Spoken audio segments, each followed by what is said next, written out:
अस्सलाम वालेकुम नाज़रीन, मैं हूं आपका मेज़बान अफजल इफ्तिखार। और जो इस वक्त हमारे साथ मेहमान पर्सनैलिटी हैं, ये पाकिस्तान बेसबॉल के प्रेसिडेंट सैयद फ़खर अली शाह, और उनके साथ हैं पाकिस्तान टीम के जो कप्तान है बेसबॉल के उमैर भट्टी।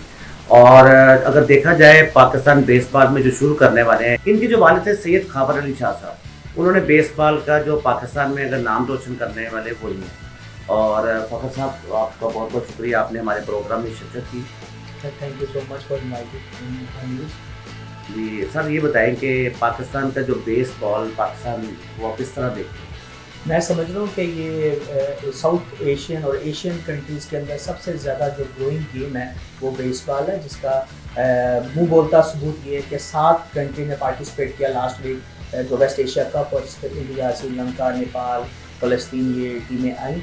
पाकिस्तान ने कप जीता। और ये जो चीज़ हुई है हमारे साथ, ये 8 साल के बाद हो रही है कि हमने वेस्ट एशिया कप जीता। और रनर पा रहे थे, स्टार्टिंग में जीत रहे थे, लेकिन अब मैं समझता हूँ कि इस वजह से जीतने की वजह से अमेरिका, नॉर्थ अमेरिकन कंट्रीज, उनके कोचेज, उनका स्टाफ, MLB ने भी रब्ता किया कि पाकिस्तान में टैलेंट बहुत ज़्यादा है। मैं समझता हूँ पाकिस्तानी अवाम, पाकिस्तानी प्लेयर में वैसी नेशनल टैलेंट है बेसबॉल का, क्योंकि वो क्रिकेट से एक लगाव रखती है, तो थ्रो और स्विंग करने की वजह से उनको बहुत ज़्यादा फ़ायदा इस गेम में हो रहा है, जिसका फ़ायदा हमें फेडरेशन में भी होगा और पाकिस्तान की नेशनल टीम में अब हो रहा है। शाह साहब, ये बताएंगे पाकिस्तान में बेसबॉल का जो स्कोप है वो कितना है?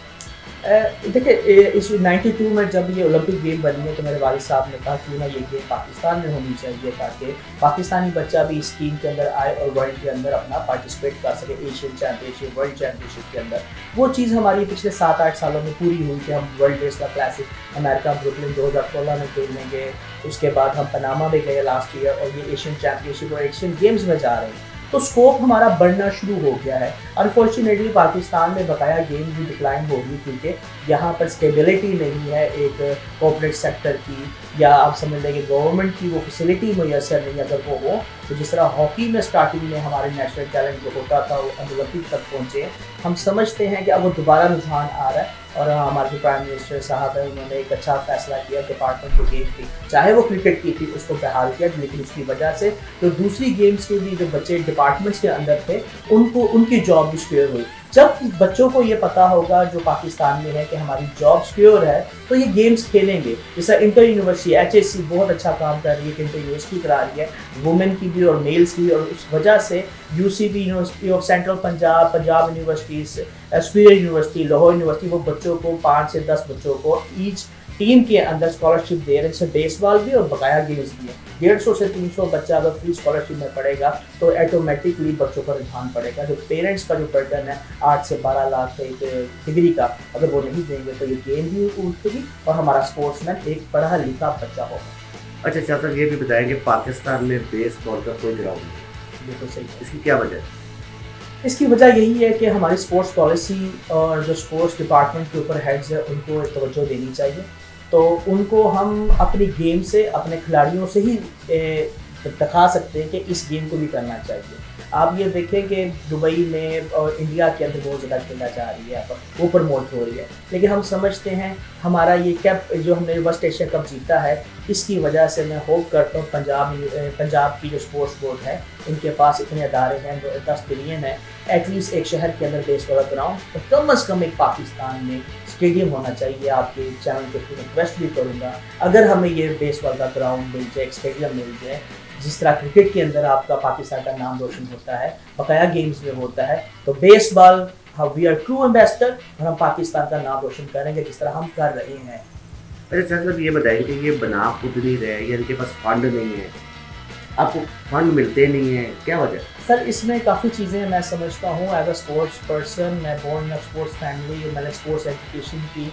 असल चीज़ है यहाँ प्रेफरेंस की बात होती है। जिस तरह आप देखें हर जगह पे हॉकी की टर्फ लग रही है और हॉकी का भी रिसर्च इंशाल्लाह आना शुरू हो जाएगा। आप देखें पाकिस्तान में हर जगह पे एक ग्राउंड है, लेकिन अगर आप 50 साल पहले भी देख लें, टोटल 1000 क्रिकेट के ग्राउंड मौजूद थे, और ये गेम पाकिस्तान बनने से पहले भी खेली जा रही थी। अब देखें कज़ाफ़ी स्टेडियम है, कराची में स्टेडियम है, गुजरांवाला स्टेडियम, पिंडी क्रिकेट स्टेडियम, आप ये देखिए हर जगह पे बन रहे हैं। ग्वादर में एक बहुत अच्छा बना और पाकिस्तान के एक नाम रोशन हो रहा है। इसी तरह गिलगित बल्तिस्तान में एक जगह पर आया। तो जिस तरह की स्पोर्ट्स फैसिलिटीज़ एक बन रही है, गवर्नमेंट को चाहिए अगर 150 ग्राउंड लास्ट 3 सालों में 4 सालों में बने हैं गवर्नमेंट ऑफ पीटीआई, तो दूसरी गेम्स की भी होनी चाहिए, इसमें वॉलीबॉल के इंडोर्स होने चाहिए, बैडमिंटन होने चाहिए, जो ओलंपिक गेम्स से मुल्क का नाम रोशन होता है, वी शुड हैव दैट। इसमें जो मिनिस्टर स्पोर्ट्स होता है पंजाब स्पोर्ट्स बोर्ड का, या आप पाकिस्तान स्पोर्ट्स बोर्ड के ऊपर मिनिस्टर स्पोर्ट्स बैठे हैं, जो भी आए, जो डीजी बैठा होता है, ये उनकी वजह से चीज़ें आगे रोटेट हो सकती है, और उनको चाहिए सब गेम्स के ग्राउंड्स बनाएं जो अवेलेबल नहीं है, ताकि अगर जिन गेम्स के अंदर पाकिस्तान मेडल नहीं ले रहा, और अगर जो नई गेम्स हमारी जैसी है उसमें अगर मुल्क का नाम रोशन करता है, तो उसका फ़ायदा पाकिस्तान को होगा, पाकिस्तानी अवाम को होगा, और बगाया एक मोराल कौम का बढ़ता है। उमैर भट्टी साहब, ये बताएं कि आपने वेस्ट एशियन बेसबॉल में काफ़ी धूम मचाई, कैसा लगा आपको? हमें बहुत अच्छा लगा जी, हम क्योंकि हमने जो इंटरनेशनल टीम्स आई थी 7 टीम्स आई जो कि पहली दफ़ा पार्टिसिपेट किया, जिनमें से कुछ टीम जिस तरह के फ़लस्तीन की थी, उन्होंने पहले फर्स्ट टाइम पार्टिसिपेट किया वेस्ट एशिया कप में, तो उन्होंने बहुत अच्छा परफॉर्म किया। और हमारा जब उनके साथ मैच हुआ तो तब भी हमें बहुत अच्छा फील हुआ कि एक मुस्लिम कंट्री है जो कि हमारे साथ खेल रहा है, और जबकि जिस तरह उन्होंने मेहनत की और उन्होंने खेला और वो फाइनल में पहुंचे, और दोबारा हमने उनके साथ फाइनल में पहुंच के जब फाइनल मैच खेला तो हम उनसे जीते, तो वो हमारे लिए ज़्यादा खुशी का लम्हा था, क्योंकि हमने जो 15th वेस्ट एशिया कप है वो अपने नाम किया, और जो कंट्री है हमारी, जो लोग हैं देखने वाले हैं, वो भी प्राउड कर रहे हैं कि जी हमने ये टाइटल जो है दोबारा 3 से 4 साल बाद हमने दोबारा अपने नाम कर लिया। अच्छा, ये उमैर भट्टी, ये बताएं कि वेस्ट एशियन बेसबॉल जब आपने जीते तो ज़्यादा लड़कियों के मुबारकबाद के फ़ोन आए या लड़कों के? जी लड़कों के तो आते हैं, साथ लड़कियों के भी आते हैं, क्योंकि मैं बेसबॉल बॉयज़ खेलने के साथ साथ जो है वो पाकिस्तान नेशनल वुमेन टीम का कोच भी हूँ, और अपनी वापटा टीम का भी गर्ल्स का कोच हूँ। तो डेफिनेटली फिर जहाँ लड़कों के फ़ोन आते हैं वहाँ साथ साथ लड़कियों के भी फ़ोन आते हैं। अच्छा, ये बताएं कि मुझे आपके जो दोस्त हैं जो आपके साथ बेसबॉल खेलते हैं, वो कहते हैं कि जो हमारे कप्तान हैं वो 4 शादियां करने का इरादा रखते हैं, ये बात सही है? जी देखिए, मुसलमान जो हैं उनको 4 शादियों की तो वैसे ही इजाज़त है, तो मुझे कोई डाउट नहीं है, अगर हो भी जाएगा तो ठीक है, चलेगा। अच्छा, मुझे ये बताएं कि कहने में ये भी सुनने की बात है कि किसी लड़की की वजह से आपने बेसबॉल शुरू की थी? नहीं, ऐसा तो कोई बात नहीं है। आपकी कोई कज़न थी, उन्होंने कहा था मुझे बेसबॉल अच्छी लगती है, तो आपने कहा चलो मैं बेसबॉल सही, बात सही है कि गलत है? नहीं, तब जब मैंने खेलनी स्टार्ट की तब तो ऐसा कोई बेसबॉल का इतना रुझान नहीं था। तो जिस तरह के शाह साहब ने बताया कि ये काफ़ी अरसे से इन्होंने बेसबॉल रन किया, तो हम नेबर्स भी थे।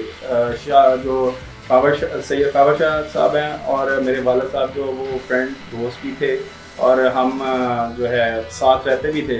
तो शाह साहब ने मुझे जो है ना इस गेम में जो है इन्वॉल्व किया, और सैयद फ़खर अली शाह साहब हैं ये, तो जो मेरे फर्स्ट कोच हैं जिन्होंने मुझे गेम सिखाई, और मैंने फ़र्स्ट इंटर स्कूल जो है वो इनकी कोचिंग के बाद मैंने फ़र्स्ट इंटर स्कूल खेला, और वहाँ से फिर मुझे शौक़ पड़ा, और फिर इनकी मेहनत पे जब इन्होंने वर्ल्ड बेसबॉल जो world under 12 baseball children championship थी, तो इन्होंने मुझे उसमें जो है पाकिस्तान को प्रेजेंट करने के लिए जो है मुझे आउट ऑफ कंट्री। और ये बात सर 2001 की है, और 2001 और 2023 है, 22 साल पहले खेले। इस बच्चे ने उस वक्त के बाद गेम नहीं छोड़ी, दिल से मेहनत की, और पाकिस्तान का कप्तान भी बना है, और हमें पाकिस्तान को इसने ट्रॉफी दी। अच्छा, मेहर भट्टी, ये बताएं कि जाहिर बात है गैर मुल्क की टूर्स पे भी जाते हैं, जी कभी किसी बात कोई लड़की मिली हो जिसने बड़ी आपकी तारीफ की हो, माशाल्लाह बड़े खूबसूरत लग रहे हैं आप, तो तारीफें की हो, बाद में टेलीफोन पे बातचीत चलती हो, कैसा वाक़या है आपकी? नहीं, जिस तरह के क्रिकेट में है कि लोग बाहर से आवाज़ें लगाते हैं, उनको शाउट करते हैं, उनको काफ़ी कुछ प्यार भरे अल्फाज भी बोल देते हैं, तो इस तरह फिर हमारे साथ भी होता है। पर जो है आउट ऑफ द गेम जाके के जब हम ये ग्रीन कोट पहन के जब आउट ऑफ कंट्री जाते हैं, तो हम फिर यही समझते हैं कि ये हमारे लिए इज़्ज़त का सबब है, तो हम इसलिए फिर किसी से कोई ऐसा रिलेशन या कोई ऐसी बात नहीं करते। बहुत बहुत शुक्रिया, कि उम्मीद है कि आपको हमारा ये प्रोग्राम पसंद आया होगा, और अपने मेज़बान अफजल इफ्तिखार को इजाज़त दीजिए। अल्लाह।